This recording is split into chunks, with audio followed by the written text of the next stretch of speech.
If you have forgotten the PIN or screen lock passcode of your Samsung Galaxy Fit 3, so you want to reset the PIN, then let me show you how to disable or remove your forgotten Galaxy Fit 3 security PIN within a few seconds.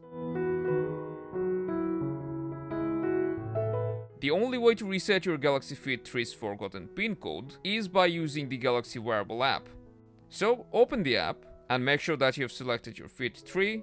Now we'll go ahead and reset the watch, as this is the only way to remove a forgotten PIN. But don't worry, because before resetting, we can go to band settings, then scroll down to account and backup, tap on backup data, and hit back up. And after the backup is finished, we can reset our watch without any worry, because all our data is safe. So we can go back to band settings, head to general, tap on reset, and press reset again to confirm. Now let your watch reset, and after that, restore the previous data while setting up your Fit 3.